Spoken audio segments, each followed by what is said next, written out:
Whether you're a fan of PlayStation, a casual newcomer, or someone who doesn't really even like the platform, it would be hard to deny that Sony's gaming brand has a storied history. With so many characters that are synonymous with the platform, a celebration or a crossover of these IPs is almost a no-brainer. We've seen PlayStation play with these ideas and characters before, from the constant cameos and outfits of the Little Big Planet series, all the way to the more dedicated crossover of something like PlayStation All-Stars Battle Royale. Bring that game back, please. All you have to do is copy Smash a little bit more. It was really fun. That said, many of these ideas, characters, and even crossovers have fallen by the wayside, sadly, over the years. And that's where Astro comes in, and specifically his series of games. If you haven't played Astro's Playroom, that's a game I highly recommend. It gives context to and introduces many of the gameplay ideas that are present in the game Astro Bot, and it's included for free with pretty much every PlayStation account with every PS5. So whether you've taken the time to sit down with Playroom, maybe you played its VR predecessor Astro Bot Rescue Mission, or this Astro Bot game, just Astro Bot, is your first foray into this little cute guy's world, it's one that's packed with characters, Easter eggs, and heart. Now, if you enjoyed today's video and you want to consider leaving a like, following, subscribing, depending on what platform you are on, I appreciate it very much. I do movie reviews, video game reviews, cover news that I care about, just kind of all kinds of variety on my channel that I enjoy, so I appreciate having you here. And I do have a question of the day for you today, which is, if you could bring back one PlayStation brand or Sony brand or whatever kind of gaming thing for a remaster, hey, even if it's not Sony, let me know, you know, a remaster, remake, or a new game, what would that actually be? For me, I'd probably choose to either bring back the Sly Cooper series or the Jak and Daxter series. They're neck and neck for me, but that said, Infamous is right there too. I'm just not picking it because it got games more recently than these two, and I really miss them. Releasing in late 2024, just in time for the 30th anniversary of the PlayStation brand, Astro Bot is technically the third Astro game. I never actually got a chance to play the very first one, which is Astro Bot Rescue Mission, because I don't have a PSVR headset, but I did spend a lot of time playing Astro's Playroom. I played through that game more than once, and I ended up getting the Platinum Trophy in both it and Astro Bot as well. I actually went back and played it again after beating Astro Bot because I just really wanted to, you know, experience more. And that's actually one reason why it took a little while for me to release this review, is I wanted to go back and play through both games and give them some time to really form my opinions on them, even ending up platinuming both of them. And I'd love to circle back to talk about Astro's Playroom sometime in the future as well, because that's probably the best free game or bundled game with a console that I've ever personally played. Now, the Astro Bot game itself is an impressive platformer, and it's one of the only games I've seen take advantage of the features of the DualSense controller. And this does make sense since Playroom seemed to pride itself on doing the same. And I will say that with this, it's unfortunately a reminder that even though there are positives and negatives with having exclusive games, when you have an exclusive game, it can take full advantage of the hardware and software that it is running on, because it is made specifically for that hardware and software. It's not made to be more ubiquitous or to be more standardized and work on every platform, right? I think that's something that Astro does show. While I do understand the negatives are that then you cut out a large portion of your consumer base potentially, and also a lot of video game fans just don't get to experience a game. It's a catch-22 that I think Astro Bot and Astro's Playroom shows, where it does take really good advantage of that technology with different gimmicks, different ways it shows off the controller and things like that we'll talk about. But again, I also know that when you do that, you do lose some potential players who are on other platforms. Now, Astro's Playroom was focused on collecting artifacts from throughout Sony's history. This included things like PlayStation accessories like the PS Move or the PSP, even things like the iToy. Now, that said, Astro Bot is more aimed at saving Astro's little robot friends and his crew that are trapped throughout the various planets in space. And players find themselves traveling from planet to planet in an effort to actually save these little robot friends, many of whom are dressed like classic PlayStation characters from the past. Now, Astro Bot is a platformer with tight controls that seems to take notes from the genre's progress over the last few decades. There are elements that are more original to this game and to Playroom as well, along with those that actually remind me of other games in the genre. For example, I think this game does an incredible job with the controller making you feel what type of surface Astro is walking on. And this seems like a minor detail, but it is something that really adds to the immersion and the charm of the game. If Astro's walking on a metal surface, there will be almost a metallic ping and feeling reverberating from the controller and a small noise from the controller speaker. It reminds me a lot of how the Wii actually used to do this kind of gimmick thing, where maybe there'd be a phone in a video game and you'd answer the phone and it would play out of the Wii remote speaker. I thought that kind of thing was fun, right? But it was a gimmick. I think that with the PlayStation DualSense controller, we don't actually get to see a lot of these features shown off really in much, because most games are on everything, but Astro does take advantage of this. And it's even different if you're on something like dull ground, like maybe grassy ground, and you'll feel almost this thump of Astro's feet on the surface of that dirt and grass. Now, details like that are really impressive to me, and I think there's some of the things that actually add to the charm of a game like this, because it goes to show the level of detail they wanted to put into the game. They weren't cutting corners when it came to trying to show off their world. But that said, there are also mechanics in this game that remind me of other games, like maybe Super Mario Sunshine, because Astro's jump jets will fire a laser straight down, similar to Mario's Flood backpack in that game. I'm sure other games have done this before, and it's not like Nintendo owns this concept, but it's just something I think is kind of neat, where it's obvious that Team Asobi did clearly look at other games in the platforming genre and in the gaming space, and look to one of the things that they did well, right?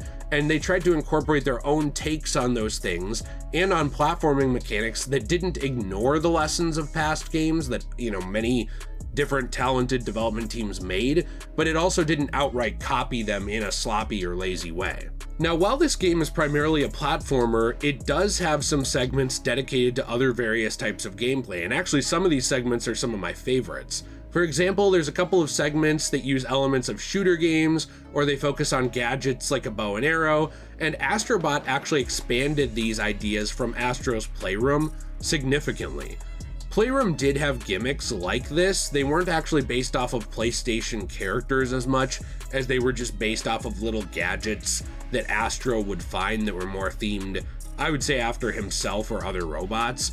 But I found that the Playroom gimmicks were often more targeted at just showing off the tech of the DualSense controller, and they weren't as targeted at enhancing fun gameplay, in my opinion. There were a couple that were, but some of those mechanics were kind of frustrating, actually, and they really only served to, show off that controller for the most part. And I would say they frustrated me over time, especially the frog suit mechanic, that if you played Astro's Playroom, you'll know what I'm talking about. That's something I'm really glad did not actually end up coming into Astro Bot. Not because it isn't cool, but because it was very obviously just there to show off the adaptive triggers and not actually something that seemed like it was designed just for the sake of being fun. Something I like about Astro Bot's gimmicks is that they do both. Those that fall outside of the natural platforming gameplay are actually designed usually after the playstyles of classic PlayStation Sony characters, like maybe Kratos, Nathan Drake, or more, and those levels have a lot of charm to them. They kind of capture some of the essence of what some of those games are, like maybe God of War or Uncharted, but they have an Astro Bot spin on them that I think is really fun. And I actually found myself going back to those levels more than other ones. The God of War level is probably, it's either my favorite in the game or it's in my top 3, where you actually have Kratos's axe and you're going around freezing people and you're attacking people in a God of War style. It's just really fun. And I love the ways that they, I would say, have these little segments that really capture some of the things that people loved about those characters. And they really do celebrate them and say, hey, we remember these characters and we love them too. Now, Astro Bot himself is a cute little robot who I do believe has the potential to be a new PlayStation mascot if he isn't already considered one now. I'm not really sure. That said, I'm not sure if I want to wish that fate on him, because it seems like PlayStation mascots and PlayStation exclusive IP have this tendency to be abandoned and forgotten by Sony, which is really unfortunate. And one of the best and worst elements of this game is actually those reminders of the past. Now, I'm not a console warrior by any means. I've always found that behavior to be pretty weird and unhinged if you're over the age of 12, because these companies don't actually really know or care about who most of us are on a personal level. Now, that said, there are individual creators and development teams at these studios who do care deeply about the characters they make, they care about their fans, and they care about these worlds, right? And I do want to say that for starters, I can tell that Team Asobi is one of those groups. They very clearly care that people were happy with the game and that they delivered a good game that people connected with, and they listened to feedback. Team Asobi very clearly cares about Astro. They give him a ton of personality and charm and a lively attitude that I would say resonates with a lot of people of different ages. Astro is a game that can be played by kids, although it does get kind of difficult in a lot of levels for them. I can't imagine a kid beating some of them, but it's also a game that can be played by somebody in their 50s who just enjoys a good video game and a good character. Also, I can tell that Team Asobi equally cared about PlayStation's past characters, not just their original characters for this game. It's amazing to go through levels and meet little robotic versions of characters like Jak and Daxter, Sly Cooper, Kratos, Solid Snake, and more, but this does also present a problem for the game that isn't the game's fault, but reflects more poorly on the Sony PlayStation brand itself. Because while the intricate usage of these characters actually does serve as a nostalgia trip, and I would say a positive one, it is also a negative reminder of how Sony has forgotten and abandoned so many of their characters that they made. Now, many of these characters, especially I'm going to go back to someone like Sly or Jak, they had their stories left off on cliffhangers. They had open narrative arcs that they were in the middle of, new ideas they were introducing that they just stopped. Now, others were just dropped over time with no real follow-up. For example, the world of Infamous. Now, not everything needs a sequel. For example, characters like those from Shadow of the Colossus, they were obviously intended to be used in a one-off story. They didn't need a sequel. But also, nobody was setting up narrative arcs and getting them ready for potential sequels and then abandoning them. The story was just told and it ended, and I'm fine with that. And I love the inclusion of characters like that and the inclusion of, series-based characters. What's frustrating to me is seeing that Team Asobi themselves remembers these series-based characters and even the one-off characters that were abandoned in the middle of their tenure at Sony or at PlayStation more than Sony proper seems to. In that way, it's incredibly fun and also sometimes frustrating to come across these characters because it's a reminder of the neglect that they've kind of been handed. It's unfortunate to see Team Asobi where they care so much about all these characters and doing right by them, and then to kind of see Sony itself where they're making statements about how they don't have enough original IP and they don't have enough exclusives and stuff, and it's like, bro, you abandoned half of them.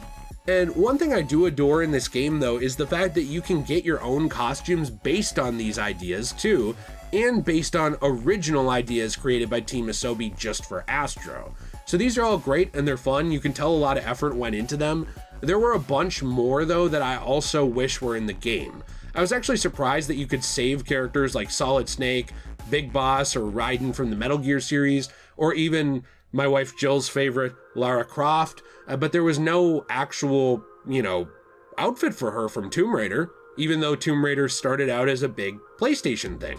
There was no actual outfit even for more exclusive games that we've seen recently, like Medieval getting a remake. There was no Sir Daniel Fortescue outfit, but Daniel Fortescue's in the game.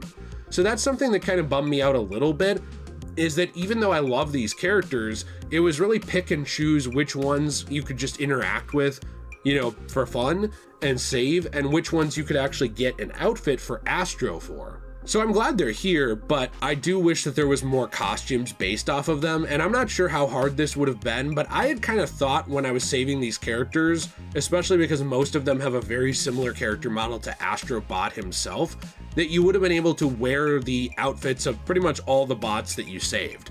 Now that might have been a lot of work because there are a lot of bots here, I don't know, But that's just something that I was thinking, oh, this is probably going to happen, and then it didn't. That bummed me out a little bit. I do think there was more opportunity for more outfits for Astro himself. And I do know that there were limited slots for characters. You obviously can't have 1,000 different characters in the game. At some point you have to say, look, we're a smaller platformer that is still ambitious and we got to cut costs somewhere, or we got to draw the line, right? I understand that, and that only so much time could be used, but I do think that there were a lot of characters that seemed like they actually still got left out of the game. But that said, it doesn't really seem like it was Team Asobi's decision to do so, because I was reading some of the things that they said about the game, and it was implied, for example, that Square Enix passed on actually having their characters in this game, which is weird because I understand that that company wants to go more multi-platform, but at the same time, it's very odd to me because I would think that the free advertisement to this huge platform of putting your characters in a successful and charming game like Astro Bot would be a no-brainer, but for some reason it seems like it wasn't for them. So certain characters it was a missed opportunity to not see, but that said, it seems like it was mostly out of the hands of Team Asobi. They couldn't forcibly rope a character into the game, right? But, you know, actually it made me smile and chuckle sometimes and just be happy to see a character like Cole McGrath from Infamous, you know, a little robot dressed up like him doing something silly, or to see Ratchet come running up to my character to help cross an obstacle on the hub planet. I'm just not sure why you wouldn't want to see your characters that you made shine in this way in such a charming game.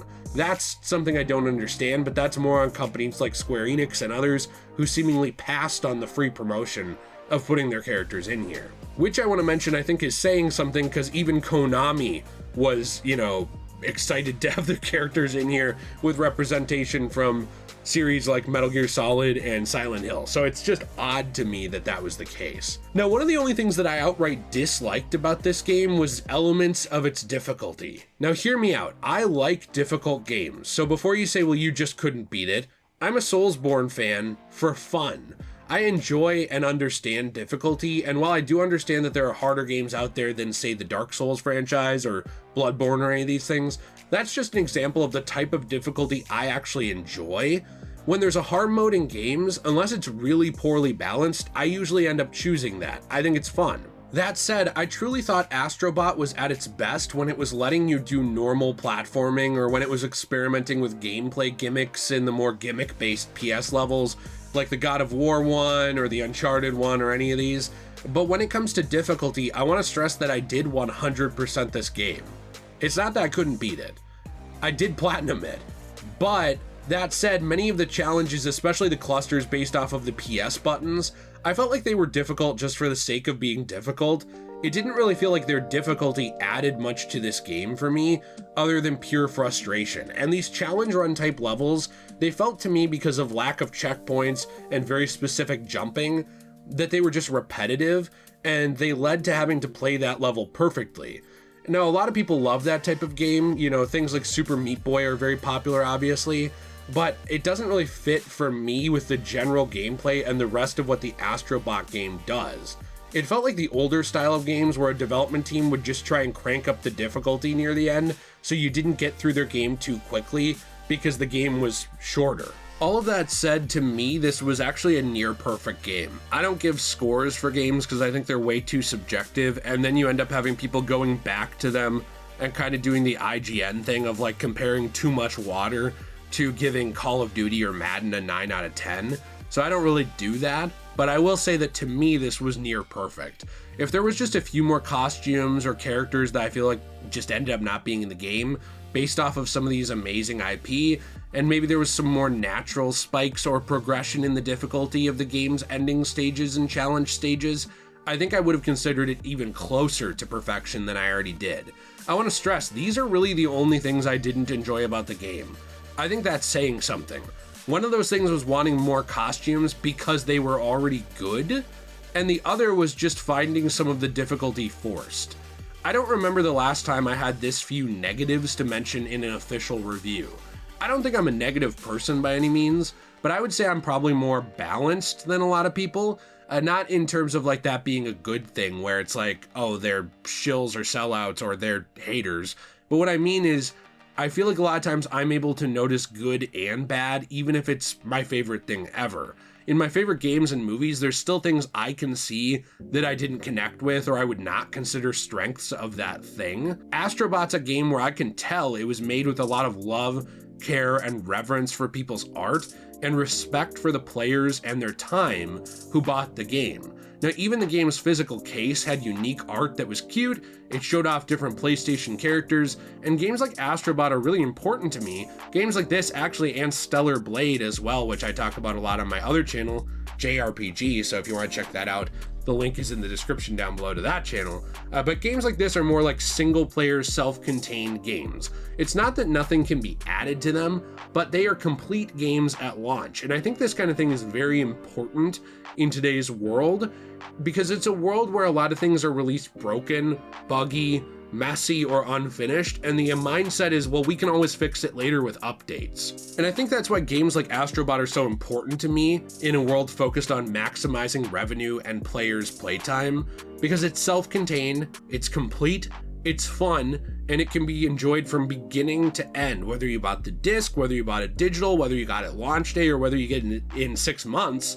It's a complete game. And I find myself excited for whatever Astro's next adventure actually is, but I do wish that Sony proper would look to the lessons that Team Asobi is kind of sharing and remember what many members of Team Asobi seem to, that there are actual good characters and fun stories in the past of PlayStation that do have room to grow. They do have room for more stories. They do have room to support more life and more love towards those fans, and take feedback and listen and make something that people connect with. That's a lesson that I think Astro Bot shares kind of with the world that I wish more people would listen to. If you enjoyed this video, you want to leave a like, subscribe, let me know what you think in the comments down below. I do truly appreciate it. There are several ways to support our channel. We have another channel, Degenerate Plays, where we play through games together, podcast style, let's play style. We also have Magical Jill, where we make anime videos. We have our other channel, JayRPG, I already mentioned, a Fortnite code, which is DJAY123.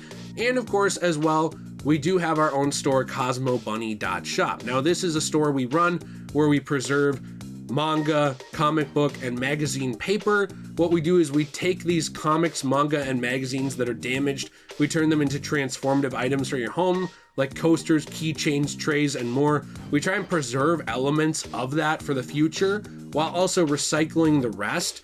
And this is something that's important to me because I've noticed that a lot of these comic books, especially where I live in Minnesota, they end up in landfills, they end up in trash heaps, they don't even get recycled. And especially old comic books with some of the ink, recycling them is not always even the best for the options of the world, really, with how some of them were made. Now, that said, what we try and do is we take ones that are already damaged, that aren't able to be sold by stores, and we turn them into new transformative items for your home that we think you'll love, we love, and truly appreciate, and we hope you enjoy. You can use code DJAY123 for 10% off your first purchase, and also we do have handmade beaded jewelry over there that my wife makes that I truly love, that maybe, you know, if you're in the position where we got Christmas coming up in a few months, or maybe you want to get some jewelry for a loved one, things like that all go to help support our channel, including our memberships and our Patreon. So I want to say a huge thank you in closing to those people as well. Thank you for supporting videos like this. I love doing video game and movie reviews. They take me a long time, so I'm unfortunately not able to put them out as often as I'd like. But this kind of video is only possible thanks to the support of people on these channels. These kinds of videos are not the ones that get tons of views or get shared with a lot of people or anything like that. They are passion projects, and I really appreciate you enabling it so that I can make them. So thank you for that. I hope you have a fantastic day, and as always, everyone, stay shui.